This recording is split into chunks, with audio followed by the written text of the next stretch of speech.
It was almost sunset when Jake Riker parked his black Harley outside a small diner on the edge of town. He was tired from a long charity ride. Jake took off his gloves, ready to grab a cup of coffee, when something strange caught his eye. A small piece of pink paper was tucked under his side mirror, fluttering in the wind. He frowned and pulled it out. It was a note, written in a child's messy handwriting. "Thank you, Mr. in the black jacket. You saved my mommy." Jake froze. He looked around the empty parking lot. Nobody was there. He unfolded the note completely. Inside was a crayon drawing, a biker pulling a woman out of a broken car, and at the bottom an address scribbled in blue ink. His stomach tightened. Saved her? What? He rode a lot, met a lot of people. Maybe it was a mistake. Maybe the kid mixed him up with someone else. But something about the handwriting made his chest ache. He didn't know why. Jake couldn't shake the feeling. He sat on his bike for a long moment, the note still in his hand, before he finally started the engine again. The rumble filled the air as he headed toward the address written on the paper. The streets were quiet. The sky turned purple as he rode, headlights flashing on wet asphalt. Every few seconds he glanced down at the folded note in his jacket pocket. What if someone needs help again? He thought. What if I really did save someone and didn't even know it? He didn't remember much from that night a few weeks ago, just a broken-down car, heavy rain, and a woman slumped over the wheel. He'd helped her, called an ambulance, and rode off before anyone could ask his name. He hadn't thought about it since. Now it all started to come back. When Jake reached the address, it was a small, worn-down house at the end of a quiet street. The paint was chipped. A single light glowed behind the curtains. A pink tricycle sat near the porch, one handlebar wrapped with tape. He turned off the engine and listened.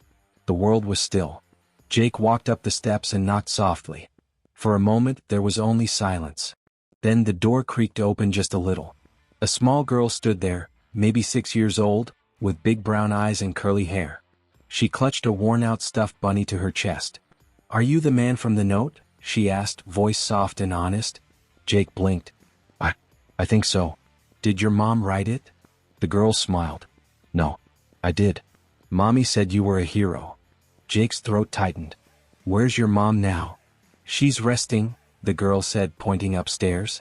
"She gets tired a lot." He hesitated at the door. "Should I tell her I'm here?" The girl nodded. "She'll be happy. She talks about you every day." Jake stepped inside slowly. The house smelled like old perfume and hospital soap. He looked around. The furniture was clean but worn, walls lined with pictures and kids' drawings. Jake followed the girl into the living room. And that's when he saw it. A photograph on the wall, framed, slightly faded.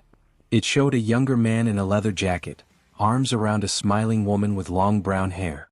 The man in the photo was him. Jake froze. His heart stopped for a second. The woman in the photo was Clara, the woman he'd loved 10 years ago. The little girl noticed him staring. "Mommy said you used to love her before you went away," she said softly. Jake's knees felt weak. He took a step closer to the picture, his reflection overlapping with the man he used to be. He remembered everything, the late-night fights, his drinking, the day he left because he thought she deserved better than the broken man he'd become. He'd told himself she moved far away. He'd convinced himself it was for the best. But she'd stayed here. All this time. Jake swallowed hard. "Sweetheart," he whispered, "what's your name?" "Lily," the girl said proudly. "Lily James." The name hit him like a hammer. Clara's daughter, her last name still James. He could feel tears burning behind his eyes. "Lily," he said carefully, "can you tell me what happened to your mom that night? When I saved her?" The girl nodded, sitting on the couch with her bunny in her lap. "She was driving home from work when her car stopped. She called me and said she was scared because no one was around. Then she said a man on a big black motorcycle came. He helped fix her car and called for help when she fell asleep. She said he had kind eyes. And a black jacket." Jake's mouth went dry. It was him. He remembered pulling over on that rainy road, seeing a car stopped with its lights flashing.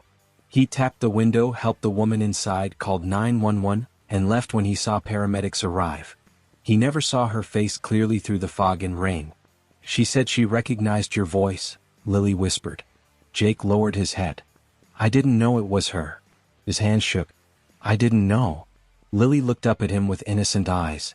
Mommy said people make mistakes, but sometimes they come back when you need them most.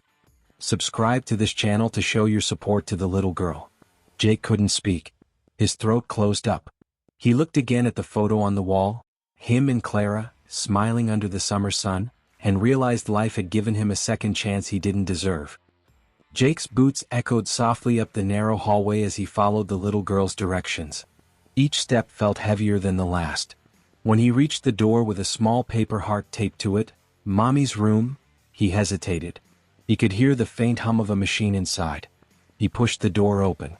Clara lay in a hospital bed near the window, thin and pale. Tubes and wires surrounded her. The sunlight fell gently across her face.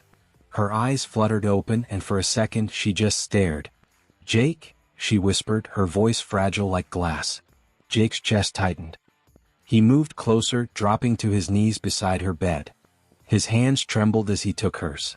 "I didn't know, Clara. I didn't know you were sick," he said, voice breaking. She smiled faintly, weak but warm.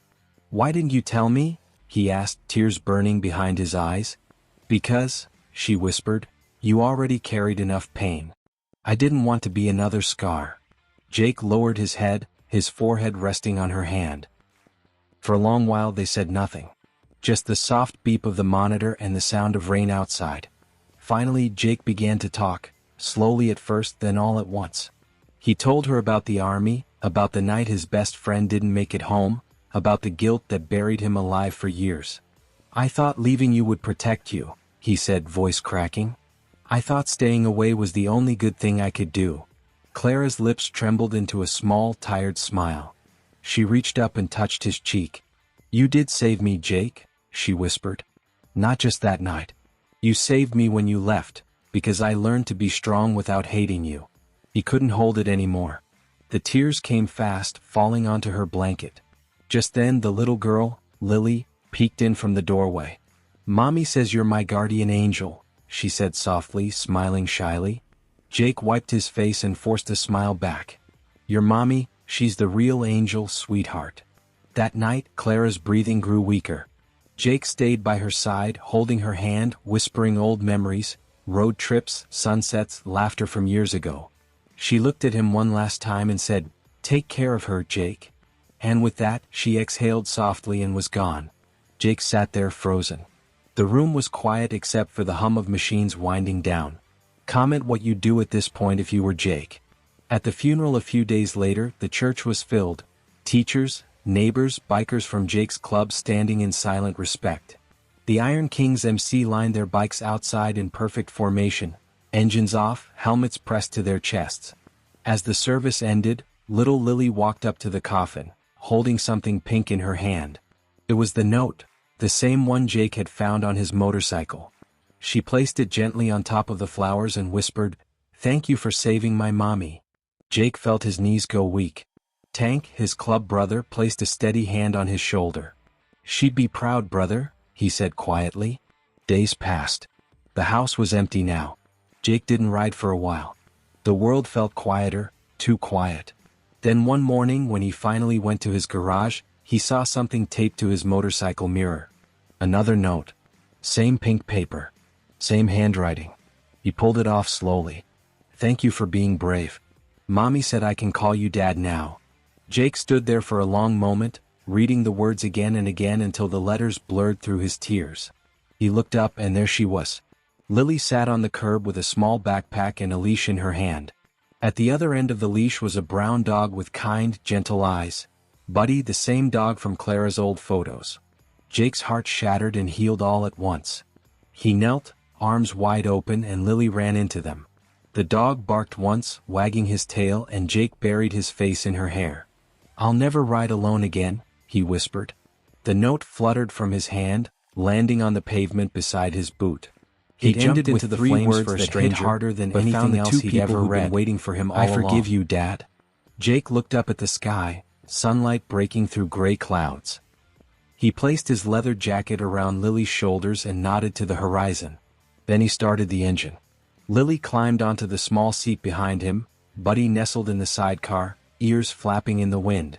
As they rode down the highway together, one man, one child, and one loyal dog, Jake smiled for the first time in years.